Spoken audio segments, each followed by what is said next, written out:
Thank you for tuning in to Tanaka TV, the best and future biggest fight channel on YouTube. Don't forget to hit that like, that comment, that subscribe button. We're trying to get this channel to over 1K subs by the end of the year, and we are actually, we're at a good pace right now. We're sitting at about 910, and so I'm confident that this channel can do that.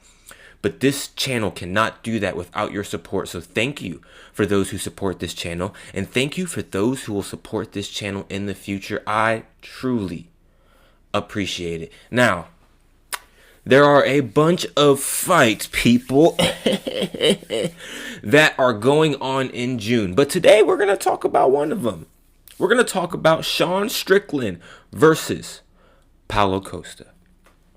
Now, this fight jumped off the page to me. Now, I know that there are a lot of interesting fights going on, but this one was most interesting to me. Now, why? Why?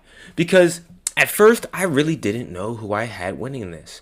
And then I sat on it, and I thought about it, and I'm just going to be honest. I think I have Sean Strickland winning this fight. Now, before I get into the nitty-gritty of things here, let's see exactly who these two gentlemen have been fighting over the course of the last, we'll say, 4 or 5 fights, right? First, we'll start with Paulo Costa. Okay, his last fight, he lost against Robert Whittaker. Then he beat Luke Rockhold, which was a crazy fight. That was probably one of Paulo Costa's craziest fights in my mind. Then he fought Marvin Vettori, lost. He went against Israel Adesanya, lost. He fought against Joel Romero, he won. He fought against Uriah Hall, he won. Johnny Hendricks, he won. So over the last, I'd say 5 fights, he's about a 50-50 fighter. And he's been going against pretty good competition. You know, he went against a Luke Rockhold who was kind of on his way out, and he was able to win that. It was not a blowout, though. I don't think Paulo Costa has really had a blowout fight since maybe Uriah Hall back in 2018. But the thing about Paulo, usually, is that he brings the fight. Now, he didn't really bring the fight when it came to Israel Adesanya. He kind of just stood there and waited for Izzy. And granted, it's Izzy. So Izzy can lock you up when it comes to the stand-up fight game, right? But when you take that into account, on top of the fact that I don't really see Paulo Costa being much of a distance kind of fighter. He's not going to be a consistent pressure kind of guy. Now he's going to bring some sort of, usually he's going to bring some sort of aggression, but he doesn't pressure you in the same way that Sean Strickland typically does. Now Sean Strickland, let's look at his last couple of fights. He went up against Du Plessis, and he lost against Du Plessis. He went up against Izzy. He beat Izzy, which is a huge statement, okay? He beat Izzy, and that's how he ended up winning the title back in September 9th, 2023. But he did lose it to Du Plessis. But before that, he fought Abus Magomedov. He won. He fought Nasruddin Imavov. He won. And then he lost to Jared Cannonier. He lost to Alex Pereira. He beat Jack Emerson, and he also beat Uriah Hall. Now, I'd say that these two gentlemen are kind of very similar as far as their past fights have gone, as far as win-to-loss ratio. Maybe Sean Strickland is slightly better, right? But here's why I have Sean Strickland winning. I base it purely off of his toughness, his aggression, and pace. I think that when it comes to his toughness, he's going to be a very hard guy to put away. I think he has a really good chin, and he's able to withstand damage usually.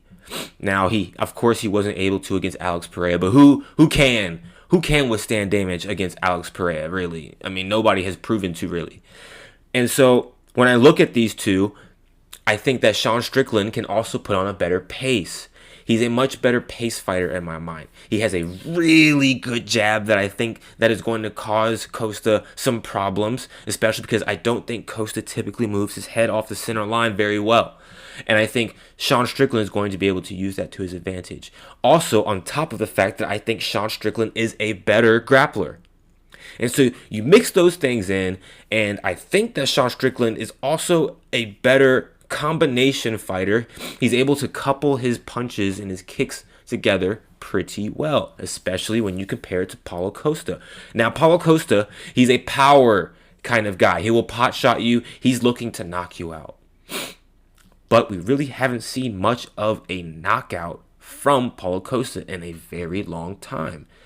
So we're talking about a guy who's a tank, who can't really put on the same pace as Sean Strickland, who's going to look to pot shot Sean Strickland, who has pretty good boxing defense, and Paulo Costa is a boxing heavy kind of guy. And so, Sean Strickland uses that Philly shell kind of deal. I think he's going to be able to, his defense is good enough to really deflect and move out of the way of a lot of Paulo Costa's shots. And I think that Sean Strickland can get it done with his defense, his pressure, just like I said, and his ability to couple together shots.